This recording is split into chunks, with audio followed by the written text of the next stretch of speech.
We begin with breaking news, reports of a fire at a busy intersection in State College. A local coalition protesting the George Zimmerman acquittal has claimed responsibility for planting more than a dozen protest signs. To get you through baseball season, check out a local high school pitching prospect and learn a little bit about the history of the game. Well, hopefully in the upcoming weeks we get at least a little bit more sunshine. And with record-breaking amounts of snow this year at Tussey Mountain, skiers will get to enjoy the winter weather at least a little bit longer. Coming up, I'll tell you what Dr. Eric Barron has planned for the university in the upcoming years. The future of College Heights will be determined on June 16th in a Borough Council meeting. With the Nittany Lions' inaugural Big Ten ice hockey season in the books, we'll take you behind the scenes of broadcaster Brian Tripp's journey and how he broke into the broadcasting industry. The Boston Marathon, known as the world's oldest marathon, takes place on Patriots' Day every year. And while it's usually a time of celebration, last year changed it all. During the 117th Boston Marathon, 2 bombs went off near the finish line. Now, 1 year later, runners and families came together for celebration and healing. I talked with Marty Clancher on his experience during that catastrophic time. This will be my 15th year running Boston. Every year is very special. It's like a 26-mile long parade. There's people everywhere. When you pass through the sidewalks, everyone's packed, everyone's celebrating the day. It's just a real celebration, and you really feel special as a runner to be part of it. Well, last year was like every other year. It was a day kind of like today. It was a little cool as usual. Just, you know, thousands and thousands of people along the course cheering you. People were just happy to be out celebrating the day. And so I crossed the finish line and I decided I'm going to linger. I was just taking my time, just soaking it all in, doing all that stuff. You know, it was still that atmosphere of joy and celebration. And then the bombs went off.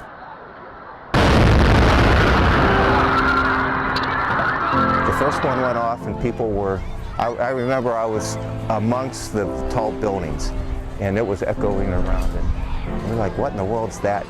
And then the second one went off. And everyone knew that something bad was happening, and then the mood just instantly, everything changed.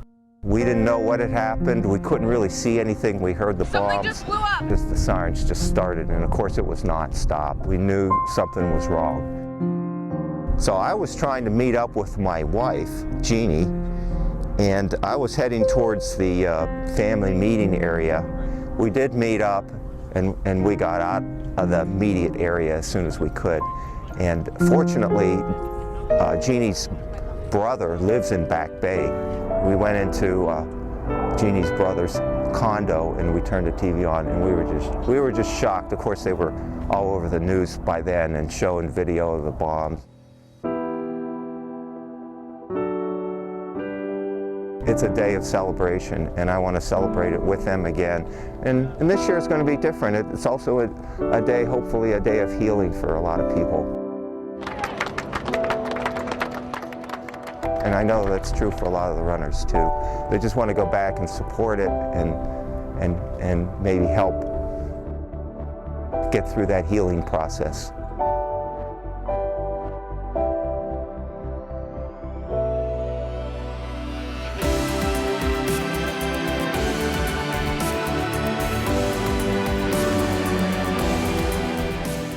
I'm here with Marty in the studio right now. Marty, what was that like for you to experience that this year, and how was it different from last year? This year was extra special just because of what had happened the previous year, and that everyone just wanted to come back and support the event, support the city, support those who were killed or injured, think about them, pray for them. It was just an emotional weekend. It's unbelievable when you go up to Boston, the energy, the emotion, it was all there this year. It was everything that I expected and more.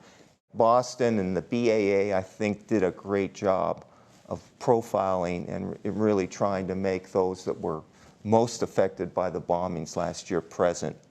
I think everyone was very pleased with how smoothly things went this year. And just bringing back that celebration aspect of that day to the city. This year you also ran in the Boston Marathon. How did you turn out this year? What was your time and what was that kind of like? Yeah, this year I ran almost the identical time as I did last year, maybe a little bit faster. I think it was 3 hours and 45 minutes last year, and this year I was a little under that. Trying out for next year? Yeah, I hope to get back next year. I have to requalify, but we'll see what I can do about that. Well, thank you for coming into the studio with us, Marty. We really appreciate you sharing your story and your experience about 2013 and this year's Boston Marathon. Penn State's president-elect is no stranger to State College. Dr. Eric Barron has had ties to the university for a long time, especially with the College of Earth and Mineral Sciences. I talked with some of his former colleagues on what it's like to work with him and about his return to the university. It is a great honor to welcome Eric and Molly Barron back to Penn State. After being away from Penn State since 2006, the Board of Trustees announced Dr. Eric Barron will return as the new president of Penn State. Barron worked at the university for 20 years, with 4 of those as the dean of the Earth and Mineral Sciences College. Former colleague Debbie Detweiler said it was no surprise for her when he was announced as president. Right from the start, whenever the search committee, actively started working on finding a person for the president. In my mind, I pictured Eric as the person. Barron left an impact on the college, receiving several awards and creating the Ryan Family Student Center, located in the Dyke Building. He built a sense of community in the center. He made sure that the staff and the faculty were going in the same direction, working on the same goals ultimately, which is to be good at what we do. Barron left an impact on not only the college, but his colleagues as well. Wonderful person, great to work for, cared about everybody, cared about staff, very eager to help. Eric really cared about the development of young faculty, even if they weren't here at University Park. And he became a mentor to me. Neese left Penn State for several years. During that time, he received an Outstanding Alumni Award from Dr. Barron. When he returned to the university, Barron happily welcomed him back. And I still remember vividly, he opened his arms to all of the new faculty. And so my wife and I went over to dinner at his and Molly's home.